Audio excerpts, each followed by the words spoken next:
What's up, everyone? Welcome back to this is something special. This is our first live episode. We got a special guest with us today, Zach Keilman. You want to introduce yourself? Let the people know a little bit about you.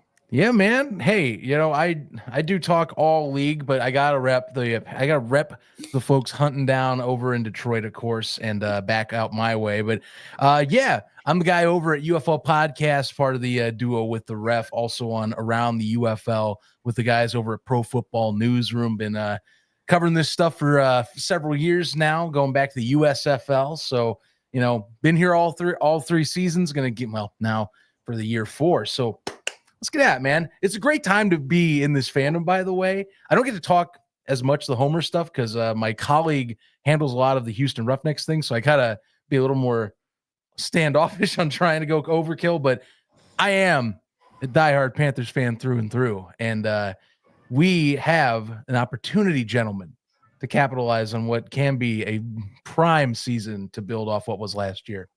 The revenge tour has begun. Well, it's going to begin. Yes, it will. The ball is rolling at this point. That's how Ryan Nelson put it to us. He said everyone's fired up. It's 2025 is a revenge tour. We have unfinished business. It should be. I mean, look, this team I think was chomping at the bit and it was freaking close at every turn against the Stallions. That's the thing is it's basically if you're gonna do anything in our conference now. I say division because it's small, but it's our conference. You got to get by the big dogs. That's hard to say. Now that we are out of the cellar of being these like 2-8 team, 4-6 by way of weak division at the time, we're a legitimate upper standard in the UFL. We need to get to that next step. First step was nice for getting the staff back, and we'll talk later. But I'm just saying, Ryan's not wrong. Like. We just need to get through and find, I think, those winning elements against a top-tier team this year. Right. And we were never far off. No. It's not like you said, it's not like we're trailing. I mean, the 3 games in the regular season were in the championship. So you can be mad about it, but you see the trend. I like it. And I like it.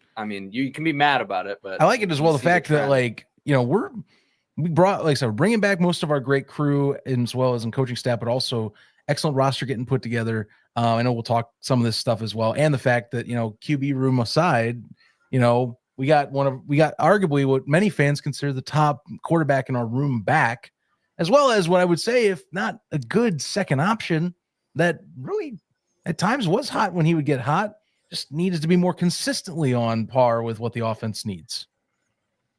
I agree with that. Can agree with that. I mean, especially them bouncing back, like the way that they had it. Like certain games, if you have the 2, you're rolling with the hot hand, but it's hard when you got 2 hot hands. Who are you throwing in? Right? No, you're not wrong. Absolutely not wrong with that, and no doubt about it. Well, speaking of the QB room, so as news came out, the EJ Perry was traded to the Showboats, of all places to go. So, how do you feel about this situation here?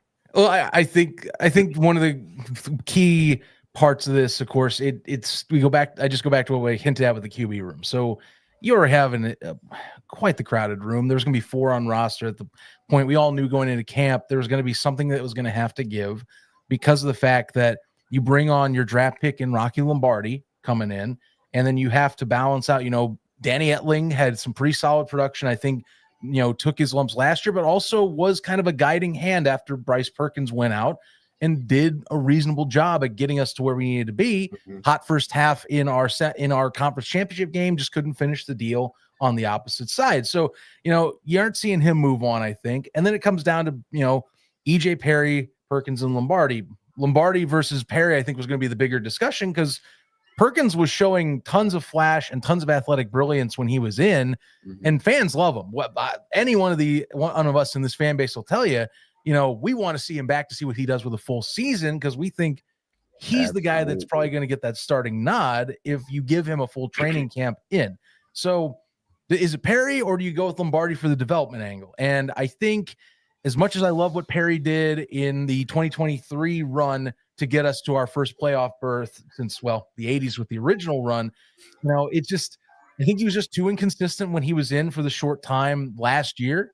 And I think that this is what this team needs. If you want to go and get over that hump, if you want to be the top dog in this conference, one thing the Stallions have done so well, and I keep bringing it back, it's like, look, it's the Stallions that we're talking conversation here. You need a steady hand as much as possible in as many areas as possible, or at least volatile players in those positions. And I think, when you have Etling and you have, Perkins, at that point, the third string, Perry to me is a guy that I think needs to be playing now and is not a developmental guy like Lombardi. So it just kind of made sense. It's the only thing I'll knock is, and it's part of my NFL instinct kicking in, but I get it because it's 8 teams and, Perry is quite, I think, still a good skill set, is you traded in conference to Memphis. And I'll be frank, I look at Memphis's QB room. Sure, Quentin Dormy did okay for the Brahmas, but I personally think Perry will start now. I think he's going to win that job. So we might be talking about a revenge game or two against Memphis this year, which is weird.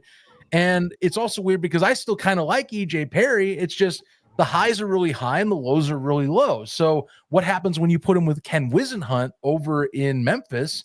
We're about to find out. And that's the only thing I knock is you have to play him twice this year, and if Memphis does happen to get their stuff together, well, okay, those are going to be some tough bouts.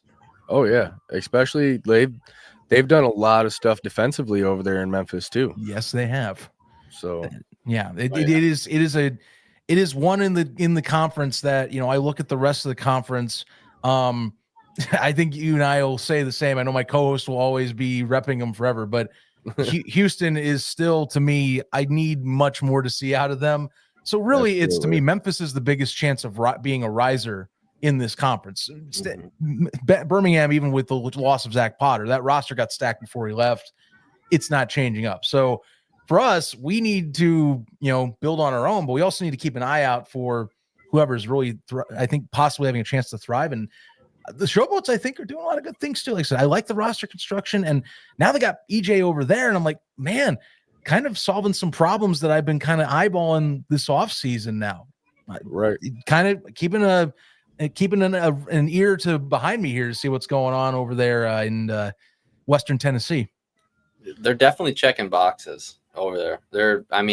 Whatever the boxes are, they had quite a few, but they've been ticking them away. And this one, it kind of made more sense to me because I was kind of like, why would you let him go? But when you take in the developmental aspect of Lombardi, it kind of makes sense. Just the upside. You're like, okay, we have this upside for him. We know what he is and we know where he lacks.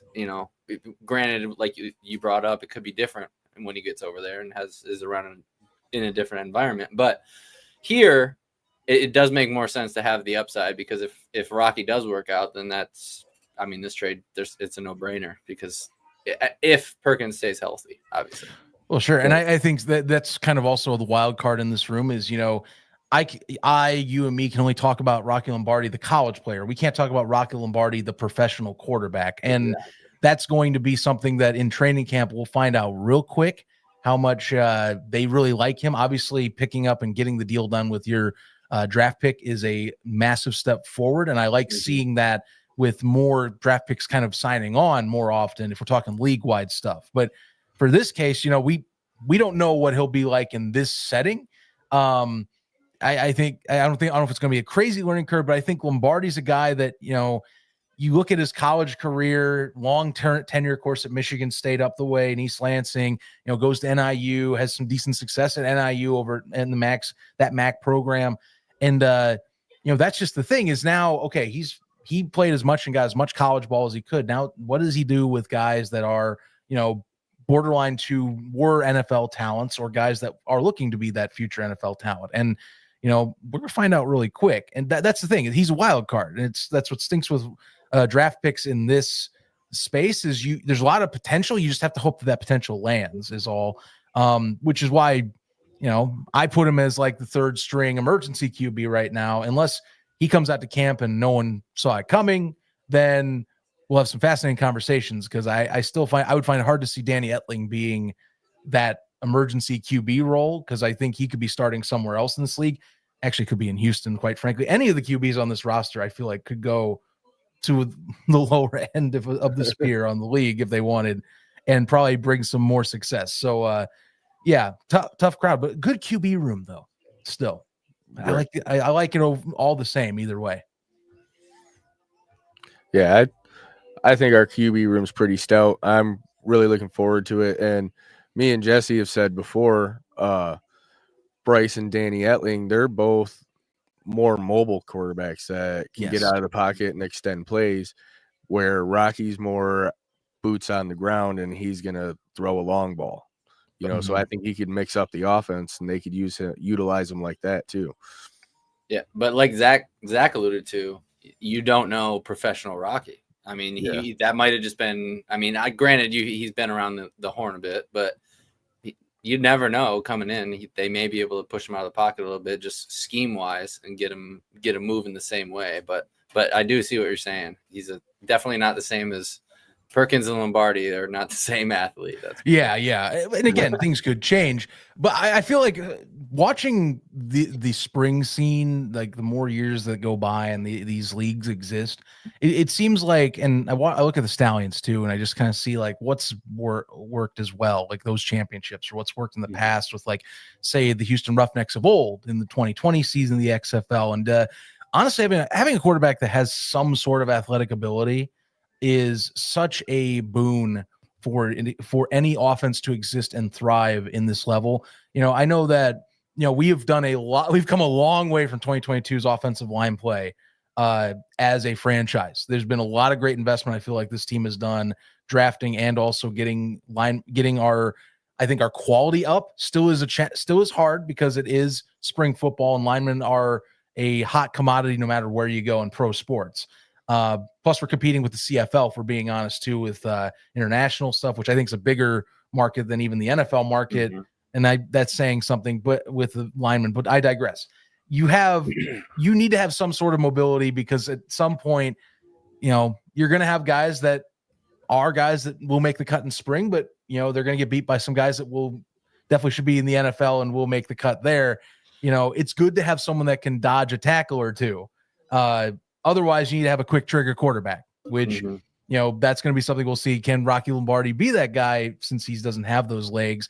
Perkins and Etling, at least, that's a huge advantage. It's why we have success as a team, is not only can we, you know, run the ball, and we do have a still pretty good running back core, even though, you know, I shed a tear for West Hill's not coming back. But, you know, we do have guys that can execute, as we saw last year, successfully RPO concepts, or concepts that, you know, we keep people away from taking hits. That's a massive thing we need for any franchise in spring football, but especially for us if we want to get up there over the hump. So that's, you know, it feels like spring football, just you need to have a more mobile college QB kind of guy. Everything's leaning that way anyways. So even in pro sports too, no doubt about it. I mean, college, you know, spring, NFL, it just makes sense that would be the way that it goes. Right. So we're going to talk about this a little later, but I mean, we've been talking about the roster so much, we might as well bring it up. So as you alluded to, coaching staff is, I mean, we're pretty whole coming into the season. That's kind of why I feel like this revenge tour keeps getting brought up, because everybody, you know, we stayed whole roster and in coaching staff. So, I mean, I'm excited to see what they have coming back with new weapons. Well, alternate weapons and the same guys. So, right. Yeah, I think that's a big positive, having the whole coaching staff coming back. We have a lot of the same players returning. I think we have the least amount of turnover in players out of everybody in the UFL, if I'm not mistaken. So I think that's going to help a lot with team chemistry and the coaches and everything like that. Yes, I'll give credit to Steve Kazor and company for doing a good job at really getting, I think, a lot of the core elements of what made last season special back in the building.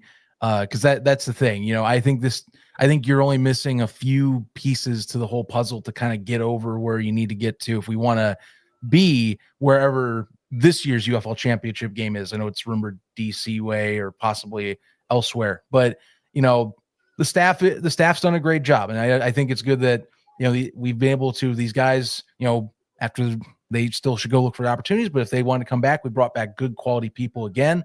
I think just like I said, Steve having Kaiser back, having someone like, I think also I talk line development. Tim Holt's been doing a great job. I feel like at getting that squad, especially back up to snuff. And then what else can I say about Marcel Belfay and Colin Bauer, especially Belfay? Like ever since he's come in, it's just been a consistent upward trend, whoever and whatever has been the case for the offense and getting that working together. And again, you bring core pieces back. Yeah, we lost Wes Hills, but I'll tell you, like Matt Colburn was the guy at the end of the year. He was the de facto number one. I like what Nathan McCrary brings to the table. I've seen what Jaron Sheridan has for his film, and I like the possibilities that he brings as well to the backfield. So you add that in, you add a healthy Bryce Perkins in. I mean, he's got a lot of tools to play with, I feel like even more so than last year, or he knows what he's got this year, which is even better. Having veterans on your squad and knowing what your coordinators want to do helps a lot.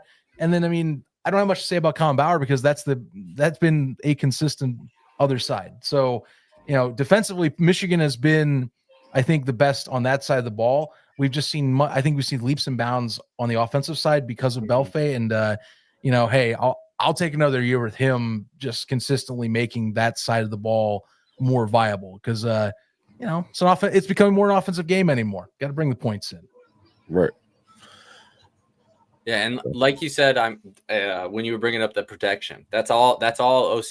He is protecting his players, and he's creating, for lack of a better term, creative plays to get people open, to get them in space.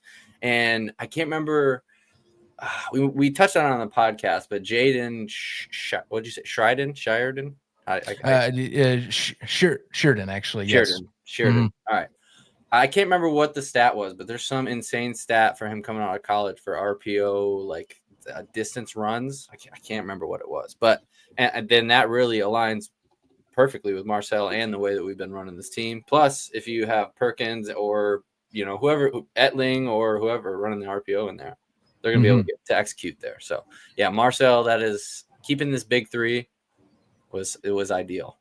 Of course, yeah. When you are, when you're looking to, I think at this level, you're trying to find the best mix of like, how do we develop, but we also want to be competitive. I think, we look at some of the squads that won championships in recent years in this space.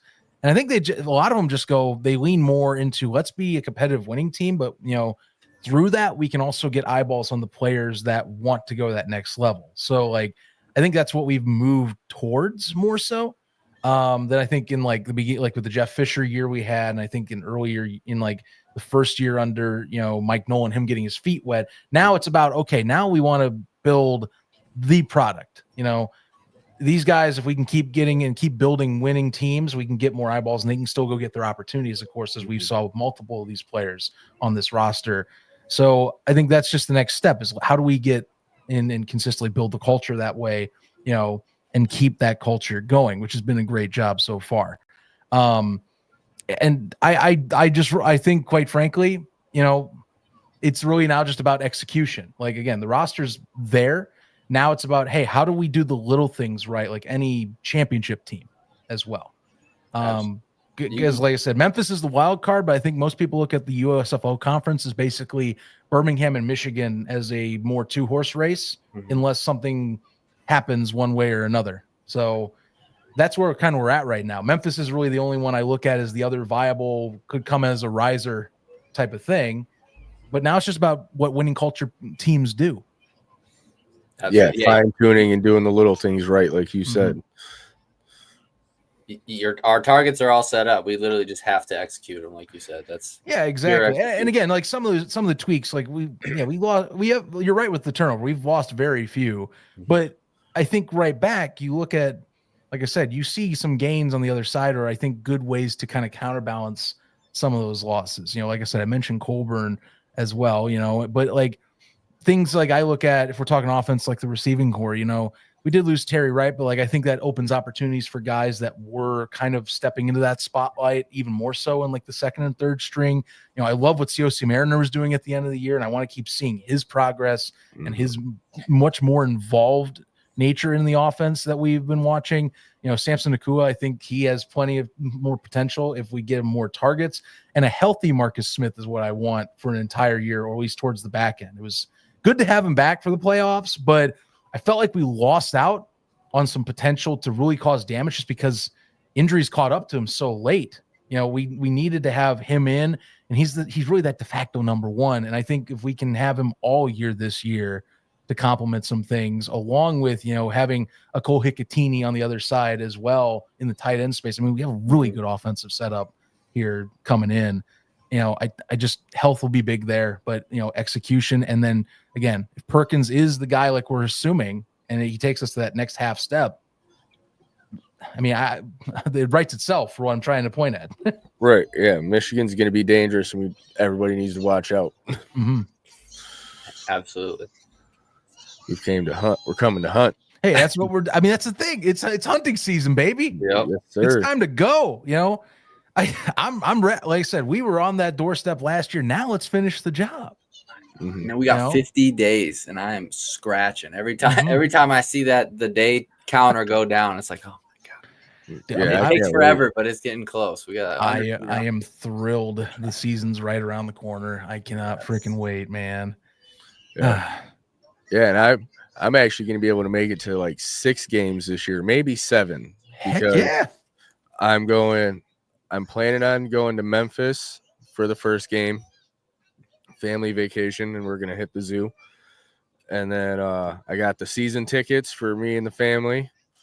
Jesse's going to be there too with his girlfriend, wife. And yeah, and then the championship game. We plan on going to the championship game too.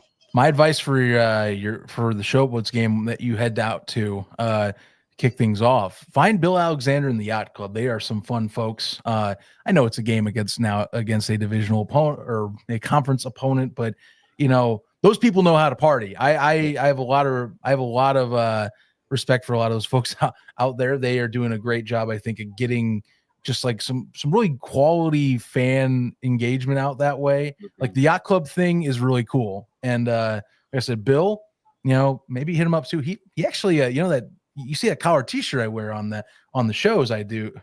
Yeah. That's from him. He actually made that for me as a custom piece a few years back. I was wondering about that. Yeah, no, he's a really cool guy. You should definitely shout out if he's watching this, like, hey, shout out to him. I owe you a visit soon, bud. He's good. He's a good guy. Yeah, I put it out that I might be going, and someone was like, "Yeah, stop by at the tailgate. We'll feed you." Oh yeah, and they're putting a lot of effort into getting their own custom tailgate lot and all that for season ticket holders this year. Just think, you know, not this year, but next. You know, I love talking to people about that. You know, not to sidetrack and make this a Memphis show, but you know, they're gonna have an upgraded Liberty Bowl coming really soon. You know, it's under construction now, but like come next season, like that thing's gonna be fully finished. It's gonna be a nicer event, one of the nicer venues in the entire league once it's complete. Oh yeah. Yeah. It's gonna be real good. Is it supposed to be the beginning of next season, you said? So I believe the construction was supposed to go through and might be done by 26 because they're doing the bulk of it while they're out of season. So like they're doing some of it while they are playing, and then through the summer, you know, gotta get for Tigers football. Don't want to be like Vanderbilt and still constructing the end zone while you're playing. So, you know, I think last I checked, the plan is they're trying to get it done, I think this year, if not like next year. So, you know, it's coming quick, but the concept shots look amazing. Like it will look like one of the best venues that the league has overall. All the concept stuff that comes out is so crazy, and it's like I'm trying to decipher: is this just some crazed fan who did this with AI, or is this actually like a rendering that the architect put together or something? Like the one I've seen for the Chicago Plex that they're putting together. Mm-hmm. That's wild, man. Oh, dude, yes, you aren't wrong. Not wrong. So another thing we want to talk about is the new rules for the kickoff that were just announced. So they're going to NFL style, where everybody holds holds firm at the 35, I believe, or 30. The kick team is at the 30, and the kick return team is at the 35. There you go. So I was right both times. I like that. Yeah. But yeah, I mean, the biggest difference really is nobody can move until whoever is receiving either touches the ball or it hits the ground, right? Just limiting. Yep. They're just trying to calm down concussions, just like the NFL or in every other league out there is, and just slowing the bodies down essentially. Yeah, and promoting returns. That's the thing. So it's supposed to be that twofold as we get more returns and we also get, less injury. I'm pro the rule set. I will say, just to be caveat, I have a special place for the USFL set because I felt like it kind of kept the true, or more like the, more the traditional kickoff. It looked more, I don't know, it didn't feel as foreign, but like, again, I look at you look at the game and how it's changing, because I saw that talk from Moose and I had that thought at first, but then I took a step back and it's like, look, the game's changing, they're wanting to cut this down. And honestly, even last year when they did this, a lot of people were saying, well, if the NFL sticks with this, don't be surprised the UFL just changes it, because why have a different rule set if you're trying to get to the NFL? You might as well just do the same thing. And so I just kind of made peace with that last year. It's like, well, if they have more returns of any sort in the NFL, then this thing's sticking around. And they did. They had a pretty significant increase to where, I still think there's too much touchbacks, but it's better than it used to be. So it's a net positive. I got to give a thumbs up. And it just makes too much sense to change it. How it will affect the game to be determined. I think you're going to see a lot more, returns that'll kind of finish around kind of that touchback line even more so. I know a lot of the USFL style ones, you saw the kicks, you'd have 10-ish yards or at times where you could then return it to the 35-40 easy, in a good percentage during games. I think it's going to change the field position to where you're going to see a lot more of those returns now start at the 30, 25, 35 max or something like that. So I don't know how much that'll affect points, but field position does, I think incentivize points at least. So that's what I'm keeping an eye on. I get it, but I am going to watch to see if the scoring goes slightly down or if it messes with that in any way. Yeah, I feel like me and you are kind of in the same camp. I want to see him. I went through it when I was playing. You got to go just full sprint into a brick wall, man. You kind of just got to do it. But like you said, I get it. Everything's evolving. I mean, look at the how different the NHL is from 10, 15 years ago. No kidding. Things change, And then, you talk the NHL, the other guardian caps and stuff too. Yeah, I'm with that too. I still I see one of those in game and I'm like, it still is weird to me to see a guardian cap, but I know within 2 or so years I'm gonna just not care because it's just gonna become that normal at some point. It's gonna be built into every helmet. The outside is not gonna be hard. It's just gonna be soft. Well, and reduced concussions. Apparently, the NFL at its lowest concussion rate, and I don't remember how many it was reported, but they reduced concussions by 17% this year. Oh wow! So, again, they're stuff that's working. They're going to keep using stuff that's working. So and why not? Honestly, yeah. Proven. Player health always should be paramount. I'm not going to argue anything against that. So, and all things considered, of course. I'll take it. And the XFL kickoff is kind of the player health choice too. So all the reasons are there. I've accepted my fate, but it still has great potential. We've seen good returns. We've seen exciting plays off of it. It's just, can we get more higher end returns? I think the return thing's one thing. Now I want to see, can we get exciting returns more often? That's where I'm kind of we'll find out pretty soon. It seems like a more of a boomer bust, that I've been seeing. It's either, like you said, you get back to the touchback line, so you're sitting around the 25 anyways, or you break it to the house. Well, so the one that bugs me, and this is more just because kickers need to just get their form down sometimes. If a kicker can't make the kickoff line and they blow the play dead, that's a play where I'm like, Jesus Christ, whatever, just start the series, because it looks so awkward when it's like, well, he didn't pass the line, so guess we're just going to reward a penalty real quick. I'm like, okay, let's cool. run it. Let's do the same thing again. That's what we used to call a squib kick, but I understand, so no big deal. Right. You know, or a bad kick. Really, it'd be a bad kick, but like, you know what I mean. Well, now other UFL news. The UFL headquarters is in Arlington now. They open up their 3-field superplex to house the league, essentially the off-season programs for all the league. Huge. Right? Huge, like 112,000 square feet or something like that, I believe. Oh, I didn't realize it was that much. Oh, it's big. Huge. I say I'll quickly find the address again, but like if you look up the complex, you can find it online. No, they definitely are renting out a space that is very much adding a lot of additions. Plus, they still keep in mind with this, they also still get access and use of Choctaw Stadium as kind of a secondary hub position. So like, you got to keep in mind, like last year, they were running everything essentially out of there with offices and space and practices and, you know, having to figure out equipment and whatnot. Now, you know, you're doubling your room, you're doubling your square footage or even capacity and like where people go to work. And, you know, that's what I find really cool about this. Where the heck is the address? There it is. It's I'll put it in the chat for you guys, but it's 1401 the Nolan Ryan Expressway out there in Arlington, Texas. If you want to look up the photo here. But I compared it on our UFO podcast show, and I don't know if you guys are wrestling fans, but you know, WWE used to have the Titan Towers complex out in Stamford, Connecticut. It was a pretty large office space skyscraper, you know, a lot of WWE branding on it, multi-story floors, kind of a content creation center. And I think they also had wrestling practice rings in the complex as well. Just kind of encompassed everything. And that's kind of what they're doing as well. Like you read the PR, they're making a media center for content creation. They're putting much more office spaces than they used to have in that place. And yeah, it's kind of a big spot. There's like part of it. Yeah. I mean, I think that's like go back end. Yeah.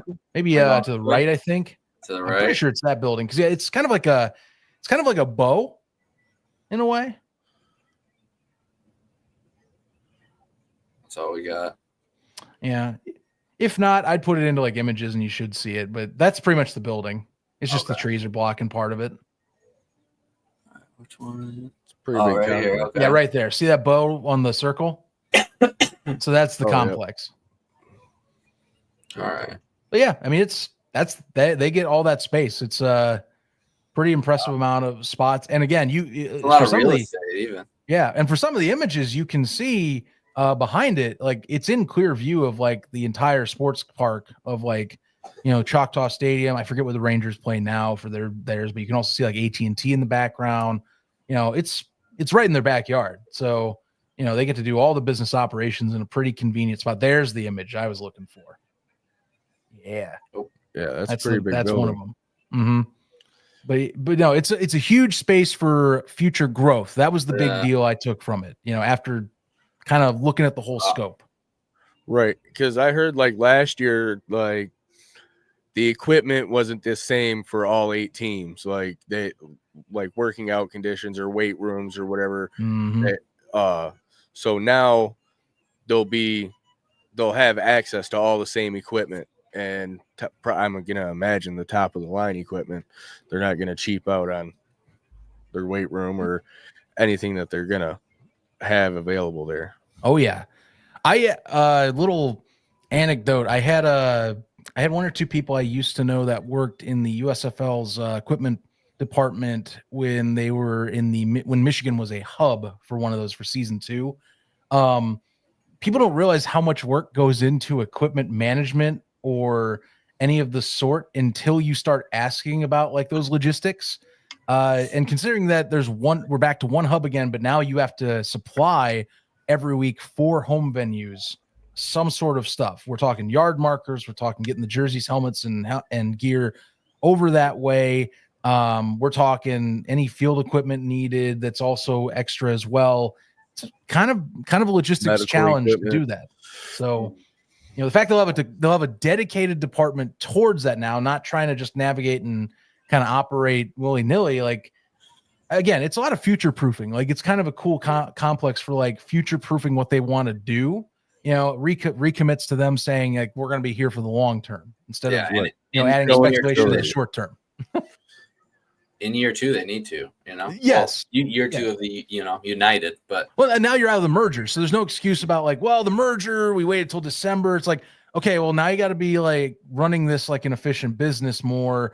There's no confusion with 2 separate entities. It's companies that own it. You've built out an LLC that runs it yourself for these companies without any cross issue. Now start building again. So exactly. This is the step for this year that hopefully by next year when they try and go and expand to hopefully like 12 teams, like they're talking that, oh, cool, we fixed the logistics of sending equipment out, so now when we expand, we don't have to like worry about this in this way. If we were to stick to like 1 hub, although I think they'll go to 2 hubs personally if they expand to 12, but that's my speculation. We'll see how that plays out.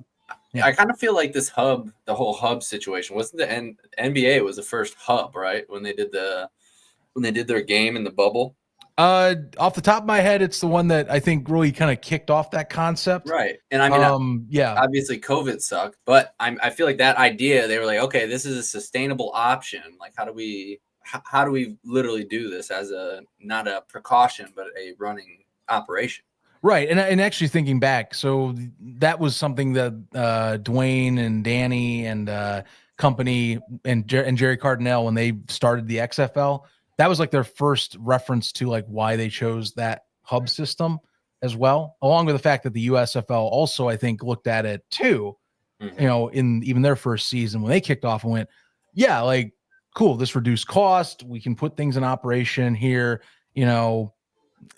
difference being it wasn't an established league. So like NBA, you get a pass on because of the times, now it's about, in the XFL realizing this, it's about, okay, yes, we can do the hub. We just need to efficiently do it to where we can manage cost while also getting teams in markets and all that. And they've been getting better at that. It is a delicate balance because you can't just stay all at 1 hub, but you also can't, unless you buy someone and you can't go overrunning a cost. It's football's hard. It's an expensive sport is the thing. But I like what they're doing this year. Like, especially Michigan investing in like local, like people where it's like local promotions, local ticket operators, and all this, we're seeing these local pieces filled out. Like that was something that last year I don't know about you guys, but I felt like a few of the Michigan fans in like the PFN Discord and all that, they felt like they kind of dropped the ball in Michigan on that and trying to like engage the Detroit market. It feels like they are kind of course correcting this year and saying, yeah, we screwed up. We need to like actually be in the Detroit market this year and like getting out there again. Yeah. One thing I would like to see more is them like email the season ticket holders about those events. Yes. You know what I'm saying? I didn't know anything about it. And as soon as the season tickets were available to buy, I renewed mine.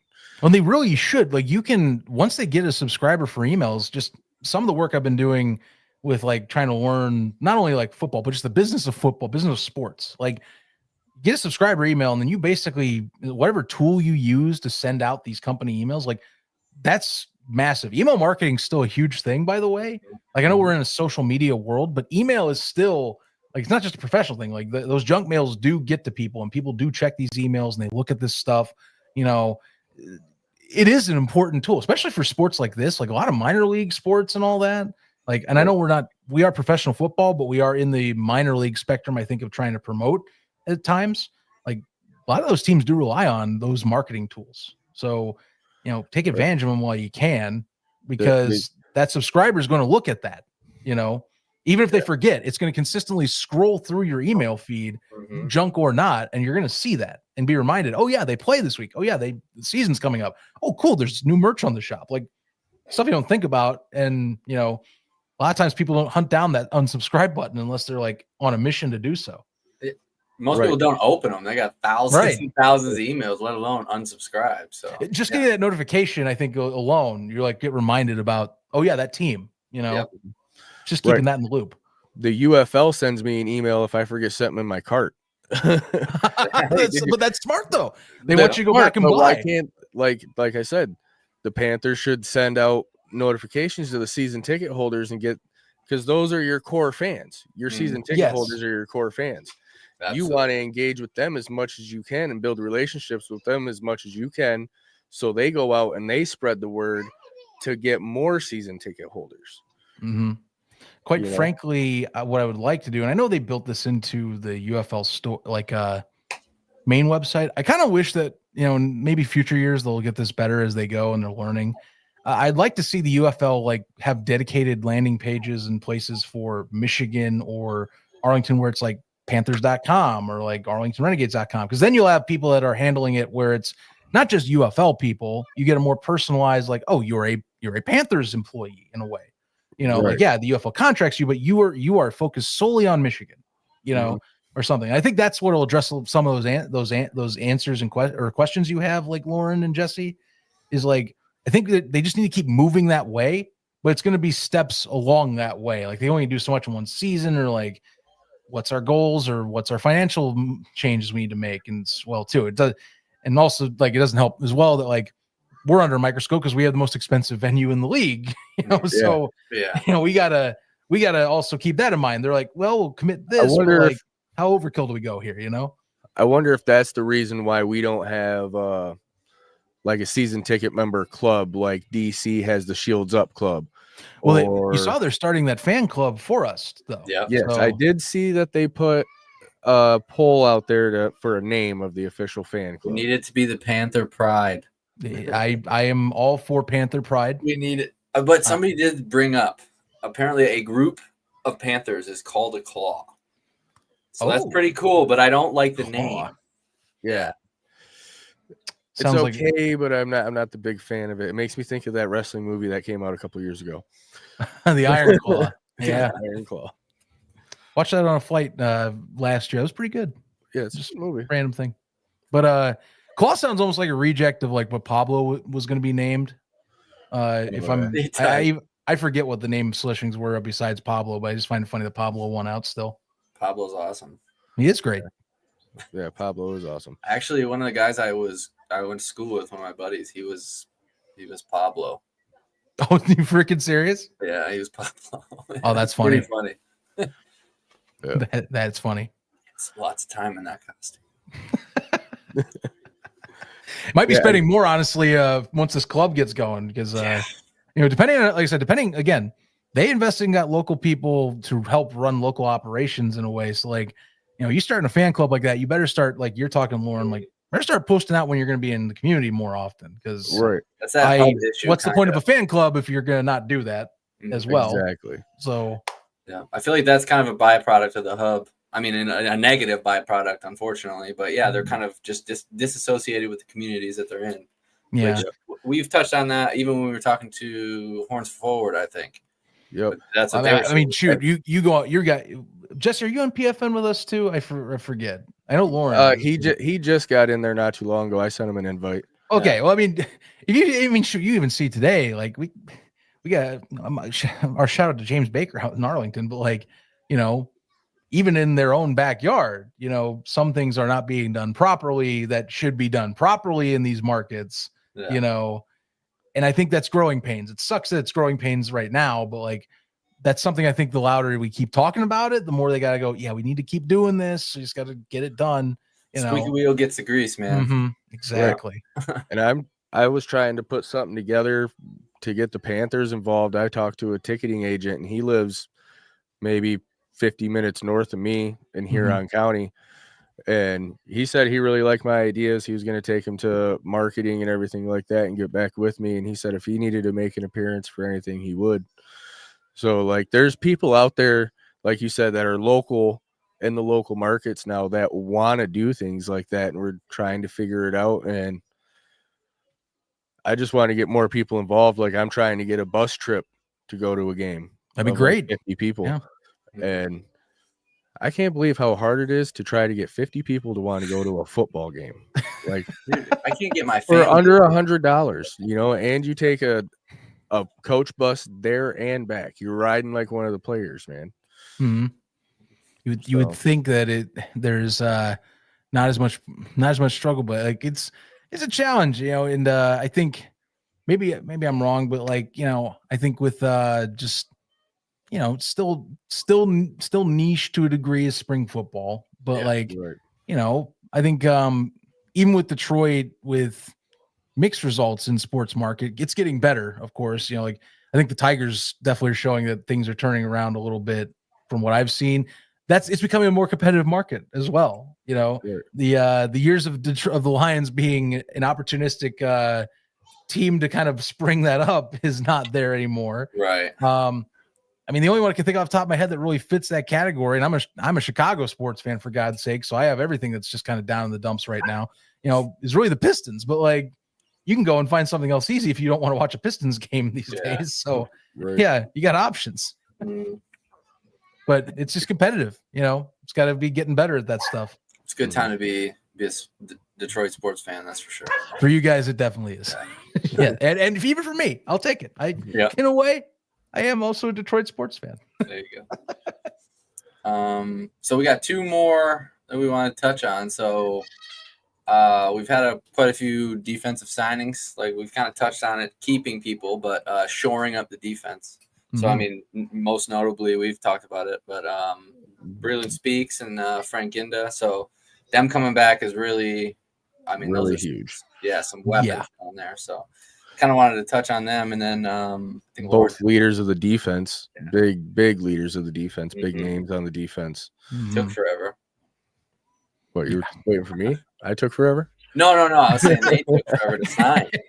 Yeah. Oh, Lauren, come on now. Yeah, you better answer faster, man. You gotta be on top of it, guy. Let's go, dude. Yeah, so honest take here, I wasn't sure if Speaks or Ginda would return. I thought Ginda was going to stick this time in the NFL. And I know linebacker's competitive, but I really thought he was going to be on a practice squad and we were going to lose him. And I thought Speaks, I think I was on the fence of if he was just going to flat out retire or if he was just going to stay the course and try and see if he could land somewhere one more time. Because I know he's kind of getting up there-ish in football years, mind you, not age here. It's got to be specific. But like, It's good to see those guys back again. I think this is like I think it's a culture thing at this point. You're seeing with a lot of these returning players here, and like one thing that's great is we're getting, again, on the defensive side of the ball, you're getting core pieces all across the board. So like, I love that our front line is all the way around is going to be represented. I love that we got Daniel Weiss back. Garrett Marino was incredible in the interior last season and kind of, I think, overcame a lot of his CFL stigma as well. I think he's just established he's just a really good kind of grinder in the middle. And then, TJ Carter, I loved when that signing came across the board personally. If we're talking like even ones under the radar of like Speaks, like, it's great to have edge rushers that kill it. But like, I'll tell you, man, having people that can lock down and make your life a living hell in the run game, I'll take those guys any given Sunday. So, really love that we got that. And, besides getting like, we still have some great depth at those positions anyway. In linebacker, Jevon White and Nora Dawkins coming back too. I keep reiterating, like we talked the signings alone, but like, it's hard to argue that this team looks great when you have the same team back again with the same staff and a full fresh slate of health right on the top of it. So, but having your leaders back, I think, enhances it better because it's not saying we can't play without them. Again, we saw Ginda go out for several weeks last year, and I thought that White stepped up to the plate really well in his absence. But being able to say, hey, I have the depth and I have the roster back together well, or I have my key pieces, like, and starting fresh again, knowing what I have this year fully, that's huge. So Speaks is just great because, I mean, having a game record is so valuable for a league that, I think you can take so much advantage of having to find a diamond, like kind of that diamond in the rough in the line position anyway, having a veteran pass rusher like that can take advantage of, maybe some of teams trying to fill and fix a void in kind of your blind side. It's good. It's just good to have veteran guys like that on a unit like this, and knowing what the mission is. That's just great. I agree. Yeah, just like you said, continuing, just keep it going, and especially with those cornerstone pieces. Right. I mean, I'm looking at my speaking of, again, I referenced PFM, but like Nick Thorne on there, he made this fantastic USFL roster doc. We're looking at the same roster. Yeah, I'm glad you are, because it's, Yeah. I got to give credit. The fact that it's meticulous in putting in all this stuff. Like, again, you look at you look at our unsigned, you look at the reserve list. Honestly, I wouldn't even mind you honestly throwing it on here for reference would be great. But like you see it, there's not much that you can argue is terrible losses. That's the thing. Like West Hills is one of the ones that I think hurts the most. And then maybe like I said, for depth at lineman, Joshua Dunlap at the tackle, Brock Miller, probably special teams, I think will be questions if we're talking about roster in that sense. But other than that, I mean, everybody's back. So that's the thing you can kind of hang your hat on is everybody. Nate returns. Brooks. Yeah. Nate Brooks is one that's not returning. That one will hurt. And I agree with you. That one will hurt. But I also feel like our depth at the corner is pretty good across the board. I think, and I also think getting our secondary just kind of in the back end, especially locked down again, was nice. Kind of cool coming back as well. Kind of cool. Having him return. I think I would be scared if we didn't at least have one of those levels of the kind of the shell brought back in some way. You got to have your leaders in all three phases. Nakua is that as two. Absolutely. So that was a big one. I like, again, Bryce Tornan, I also liked a lot as well, coming back as well. Leader and a veteran spring guy being here again. Not much to complain. Heck, you want to talk about lockdown corners? I know we lost Brooks, but we got Levante Taylor back again. Yep, I see that. And Adonis Alexander, he did a couple good things last year too. I know he's a younger guy that he's still developing, but it's nice to see him come back. Absolutely. So veteran leadership, it's very key, and again, I think it kind of, we're comparing ourselves in the conference, Birmingham kind of figured that one out a while ago, and they lean on, we got veterans, we got guys that are a system guy that believes in our core team elements and what we're trying to establish on the field. It just screams that to me. Like for the most part, that's what Michigan's leaning into is like, hey, if it ain't broke, don't fix it and bring back what was good. Let's work on being the best version of what that was at the end of the year. Let's start training camp like that. Same mission already. Because I mean, so we talked with Luis Perez on ATU this past week for, watching that, and he's not wrong. 3 weeks to kind of get a team together and started, that's hard. But what does help is if everyone knows what the hell they're doing when they come into camp right away. Huge step in the right direction. If I don't have to worry about the majority of these veterans that can easily say, oh yeah, we just do, this is how we're doing. We just gotta get this, and this down, but the systems work. Let's get the execution properly done. So, that's why I love that. As you start the year, this is the best start to a season we've had as a fan base since coming back from the dead in 2022. So with opportunity to do just progress, which that's the most exciting part. I mean, if last year wasn't assigned to get in on the Panthers Phantom, this is the best year to do so, hands down. And I know that I have one or two people that they say, well, maybe the line's not as strong. I'm like, I think our line's fine. Personally, I think we got a pretty solid offensive line, and I think we got the quarterbacks to mitigate, as we just discussed earlier, any issues that would come across with that. I also think we have improved in areas too. So I don't know. Maybe I'm being bullish. Maybe this is me being cocky because I'm not usually cocky on the UFL podcast, but I'm going to roll with it. I'm rolling with it right now. I completely agree with you. Having all these players return and all the coaching staff return and just having such that cohesion is going to give us such more of an edge, and everybody already knows what the theme of this season is. Like we have unfinished business and it's got to get done. Like this is the year. Now's our time, man. That's what I'm saying. Got to take advantage. Got to take advantage while the iron's hot. It's a perfect time. Perfect time to be a fan of this damn team. I'm telling you that right now. Hell yeah. I'm really hoping Jake Bate Story sells some tickets because I know last year, we weren't the greatest at getting butts in seats, but we need to do that.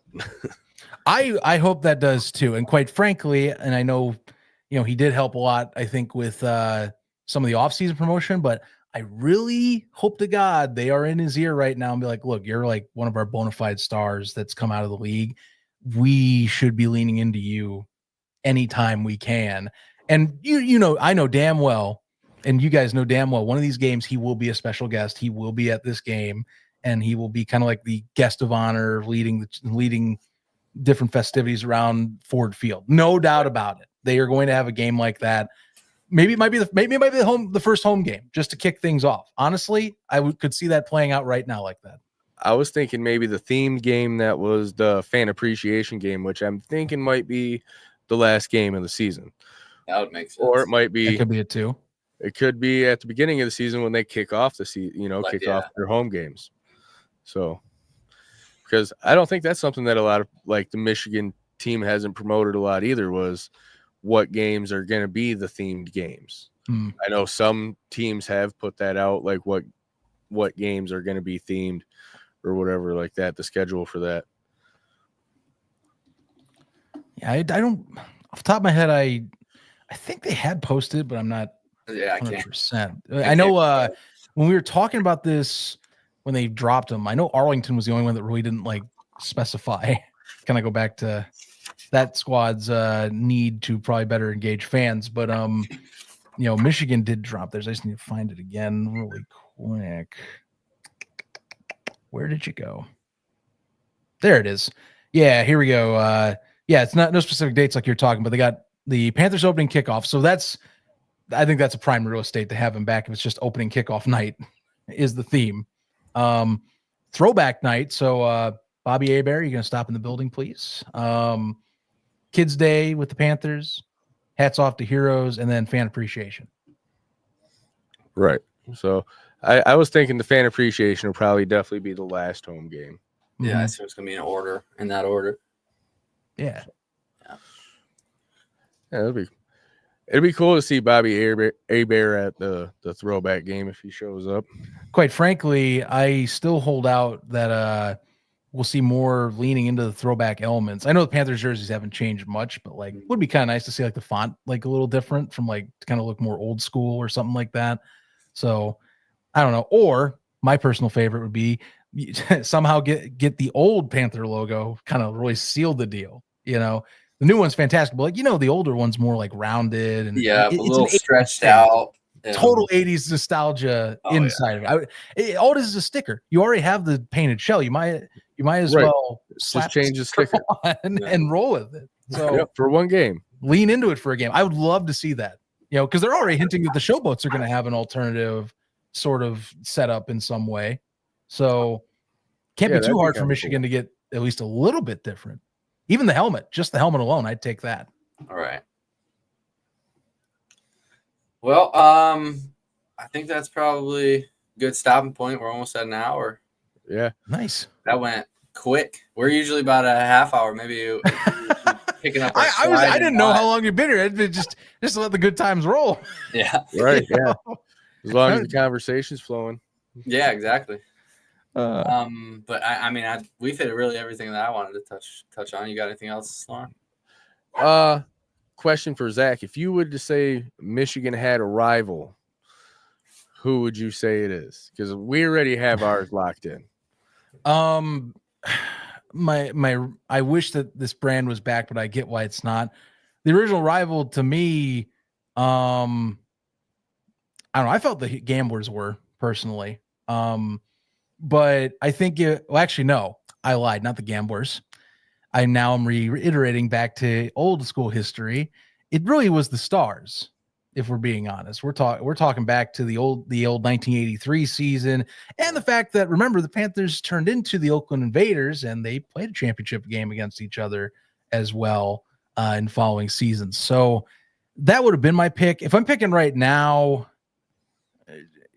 I mean, I guess Birmingham would be it because of just the success in the UFL type of element, and that that is kind of we're kind of the understudy in a way. We've taken the New Orleans Breakers position that they had in the USFL, where it's like, okay, you're the next best. That's what we got. Because I don't feel that with Memphis, and the only reason I would with Houston is because my co-host is a Roughnecks fan, and we make that a bit of our show. So personal rivalry. Yeah, it's a little personal for me, but I guess it would have to be Birmingham. I don't think any of the XFL teams really fit that bill. We had a really entertaining home opener that made me bite my nails against the St. Louis BattleHawks, but I don't see them as a rival. So I guess Birmingham. That would have to be my pick. Yeah, that's who we say too, is Birmingham.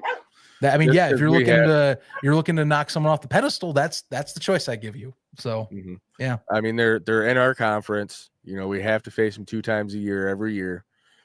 They beat us 3 times last year. Yeah, that's what it is. Got to get one back. Tour 2025. Well, we need more than one back. Yeah, got to get one back. I'll be honest. I'm waiting for someone to crack well, it's not a true rivalry unless you get a win. I'm like, oh, okay, smart. Ass. I see what you're doing. But if there's any time at the times now, it has to be the Stallions. I don't see any other one right now, and it's not the same level of beef when you beat down on the other 2 teams in the conference last year the way you did. So, yeah. We got to go down to Central Alabama and make a statement this year. Yeah, yes, we do, and we got to make one at home. And at home, absolutely. That's on a Friday too, isn't it? Yep, that's our first Friday game. Yeah, Phil Ford Field on Fridays. Get the den roaring, man. Yes, sir. Get the den roaring. Get the den roaring. We want to just say thanks, man. We appreciate you coming on and taking the time out of your day and collaborating with us and helping us get our name out there a little bit. Yeah, no, it's no problem. Look, I love what you guys are doing. I think it's like I said, I think the Panthers fandom, it's been, needing a show like this personally. That's a consistent Michigan presence. And we do have some great shows out there as well, like Panthers Shadowcast, but I think we need to have more that kind of collaborate like that too with them. So, it's good. I'm glad you guys are diehards like I am, and like a few of us other ones are, because I think it's a great brand with a lot of wonderful history to it, and I think we are doing some good stuff to where we're bringing back that successful streak again, and kind of making a new era for our brand of football. So yeah, keep at it, man. And I'm glad to be on the show, quite frankly. Again, it's not every day that I can just focus on one UFL team, so I'm glad I can just kind of talk only Panthers for an episode. It's really nice. Yeah, right. Yeah. It's really nice. Anytime you want to come on and talk Panthers, man, just how to get a hold of me. Oh, same. We'll have you on anytime. You let me know. Time is always the question, but I will find a way to squeeze in that chunk into the whole stack. I'll make it work. Appreciate it. You do a couple different podcasts too, don't you? You do Around the UFL, the Pro Football Newsroom one. Mm-hmm. You also have one where you review sodas too, right? Well, I'm busy with actually some other ventures that are keeping me away from doing some things, so I have to choose what to take out of the stack. But yeah, I mean, I'm right now doing UFL podcast mainly. That's my baby with the ref or Stefan as I go by with him. And that should start being weekly again on Thursdays to kind of compensate for the Friday night games. So, we'll be doing that. That's over at the UFL podcast channel on YouTube, as well as Around the UFL, by the way, which that's every Monday, round panel discussion with, myself and the ref if we're on, but also James Larson, who is to me the top insider in the sport right now. Nick Thorne, incredible, analysis on roster building and scouting and kind of that whole spectrum, because he's in that space. And then, you get Ducky, which you get to see Ducky. That's all I have to give you. Do I need anything else to tell you? Ducky is Ducky. Ducky's Ducky, and he's there. Check out those shows. They have their own social medias at the titles I mentioned. And then, yeah, man, I mean, it's going to be kicking into high gear. We have spring stock actually for the UFL podcast coming up for our 4th iteration of our live version of the show. That will be in Houston, Texas. That Friday night kickoff against the St. Louis BattleHawks will be at TDECU for that. So we'll have more details soon, but you'll definitely want to tune in for that.